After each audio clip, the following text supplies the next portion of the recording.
문제가 문제로 방치되는 이유는 해결할 능력이 없기 때문입니다. 그리고 잘못된 해결 방법으로 문제는 더욱 커지는 것입니다. 그래서 인간적인 방법과 노력으로만 해결하려고 하지 말고 예수님이 주시는 지혜로 생각하고 말씀으로 순종해야 문제가 응답이 되고 문제가 축복이 되어지는 것입니다.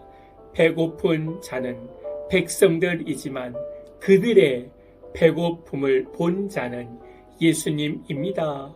문제를 보시기만 하는 것이 아니라 그 문제를 해결해 주시는 분은 예수님입니다. 세상은 문제 제기만 하는 것입니다. 그래서 문제라는 벌통만 건드리고 해결은 못하고 도망치는 것입니다.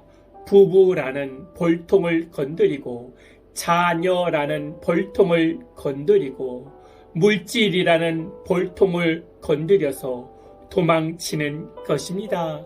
책임을 못 지는 것입니다. 그러나 나의 인생의 문제를 아시고 그 문제를 책임져 주시고 회복시켜 주시는 분은 예수 그리스도입니다. 배고픔에서 배부름으로 그리고 배부름으로 만족하면 안 됩니다. 더 이상 나가야 합니다. 그러기 위해 어떠한 방법으로 우리가 배부르게 되었는가를 생각해야 합니다. 오병이어의 사건을 통해 기적을 베푸신 예수님을 바라보아야 합니다. 그런데 예수님을 나의 소원을 이루는데 성공의 목적으로만 생각하는 것입니다. 오병이어의 사건은 유월절에 행하신 사건입니다. 유월절은 유대인의 독립일입니다. 그 당시 세계 최강 이집트에서 탈출하여 독립국가를 세운 날입니다. 그 중심에 모세가 있습니다. 그래서 오병이어의 기적을 통해 하늘에서 내려온 만나를 기억하며 모세의 재림을 주는 사건으로 백성들이 받아들인 것입니다. 오병이어의 기적을 행하신 예수님은 누굴까? 예수님에 대해 선지자, 모세다, 예언했던 선지자다 하지만 그 이상을 생각해야 합니다. 예수님에 대해 잘 모르는 것도 문제이지만 더욱 문제가 되는 것은 비슷하게 아는 것입니다. 어설프게 아는 것입니다. 그래서 최선의 적은 차선입니다. 진짜의 적은 반대가 아니라 비슷한 것입니다. 요한복음 6장 15절에 그러므로 예수께서 그들이 와서 자기를 억지로 붙들어 임금으로 삼으려는 줄 아시고 다시 혼자 산으로 떠나 가시니라. 아멘. 예수님을 로마에서 해방시켜줄 제2의 모세로만 받아들인 것입니다. 광야에서 만나를 내려주셨듯이 우리의 배고픔을 해결해 주시고 우리를 해방시켜 줄 모세로만 받아들인 것입니다.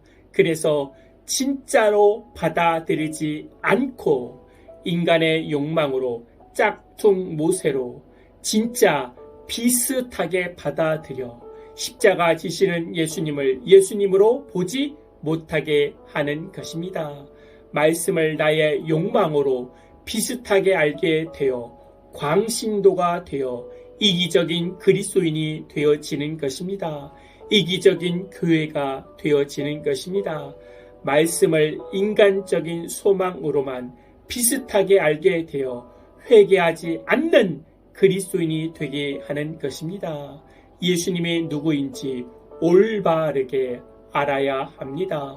그러기 위해 나의 욕심에 초점을 맞추는 신앙이 아니라 예수님의 십자가에 초점을 맞추는 신앙을 해야 합니다. 그래야 현실의 배부름에 만족하지 않고 예수님이 가르쳐 주신 십자가의 길, 생명의 길, 그 길을 찬송하며 감사하며 걷게 되어지는 것입니다. 믿으십니까? 아멘.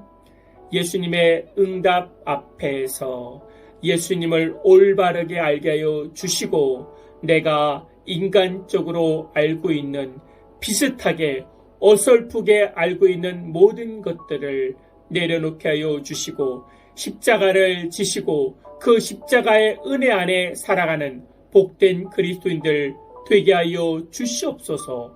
주 예수 그리스도의 이름으로 기도하옵나이다. 아멘.